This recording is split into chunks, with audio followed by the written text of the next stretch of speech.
Hola, ¿qué tal mi querido educatutero o educatutera? Te voy a hacer una pregunta. ¿Sueles releer, subrayar o hacer resúmenes a la hora de estudiar? Pues quiero que sepas que son las 3 técnicas de estudio menos efectivas. Así que, dentro intro.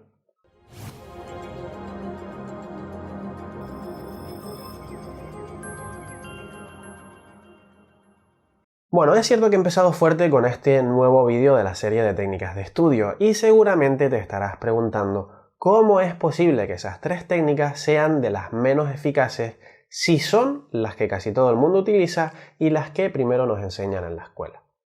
E incluso podría ir más lejos, las 3 técnicas que más nos suelen recomendar. Así que en este momento te animo a que le enseñes este vídeo a ese profesor o esa profesora que tantas veces te ha insistido en que resumas, subrayes o releas tus lecciones. Y a su vez me dejes tu maravilloso like por esa pequeña venganza sana para ti y para mí. Lo que te comento tiene una fundamentación científica y se basa en una investigación realizada en la Universidad de Kent y dirigida por el profesor John Dunlosky, especializado en el campo de la metacognición. ¿Qué es eso de la metacognición? Vamos a decir de forma muy sencilla que el profesor Dunlosky es especialista en las diferentes formas que tenemos de aprender. Pues en dicha investigación se estudiaron 10 de las técnicas más usadas con el objetivo de saber cuáles eran las más efectivas. Entre ellas estaban las siguientes. Se basa en usar símbolos, imágenes o historias lo más locas posibles para poder recordar algo, como por ejemplo la de mi vaca tiene muy juntas sus uñas negras, que es una frase para recordar el orden de los planetas por cercanía al Sol. Elaborar resúmenes para quedarse con las ideas principales y posteriormente poder desarrollarlo en profundidad. Marcar las partes de un tema más importantes. Leer y volver a leer con la esperanza de que algo quede en la memoria. Explicar cómo se relaciona la información nueva con la información que ya tenemos conocida o cómo explicar los pasos tomados durante la resolución de problemas. Explicación de por qué un hecho o concepto es verdadero. Tratar de formar imágenes mentales del texto mientras se lee o se escucha. Simulacros de exámenes o crear posibles preguntas sobre la materia a la que debes dar respuesta. Tener un horario de estudio y estudiar en periodos pequeños de tiempo de forma asidua. Dedicar las horas de estudio a varias materias a la vez y no solo a una. Lo cierto es que todas las técnicas se pueden usar y tienen sus beneficios. El problema reside en el porcentaje de efectividad de las mismas. Por ejemplo, las reglas mnemotécnicas son muy buenas para recordar algo como el orden de los planetas, pero imagínate estudiar todo un temario usando reglas de este tipo.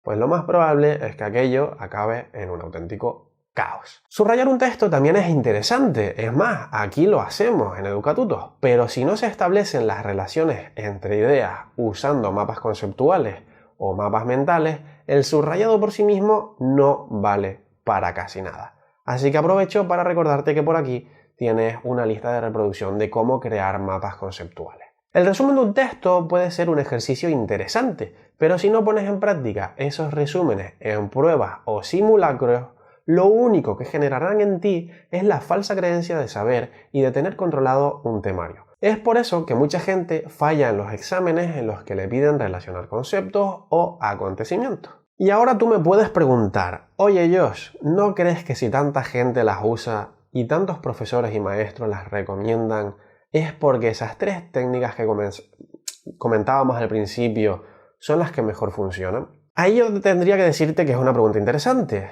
Lo primero de todo, y que es algo que te valdrá para todo en la vida, es que todas las personas hagan o piensen de manera igual o similar no significa que estén en lo correcto. Dejando eso de lado, la respuesta es mucho más sencilla y práctica. Sacar un subrayador o releer un texto es una tarea mucho más fácil que elaborar un mapa conceptual o ponerte a pensar en posibles preguntas de examen. Hay gente que verdaderamente cree que por resaltar un texto naranja, inmediatamente ese texto va a pasar a su memoria a largo plazo.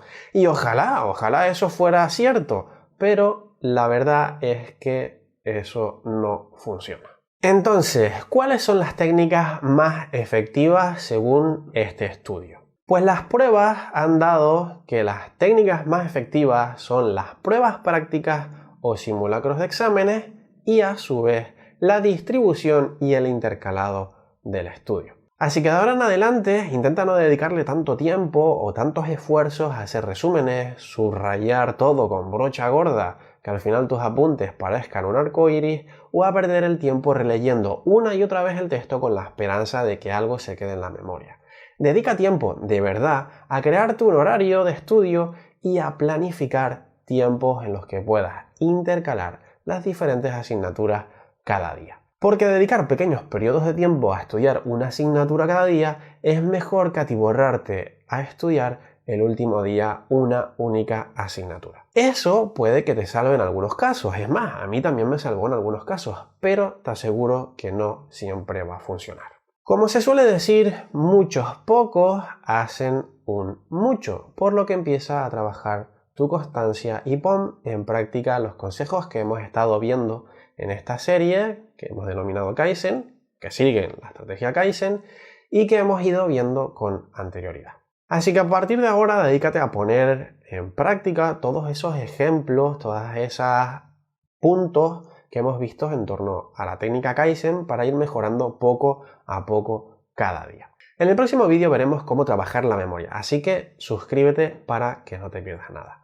Por mi parte, eso ha sido todo por el vídeo de hoy. Un fuerte abrazo y ¡chao!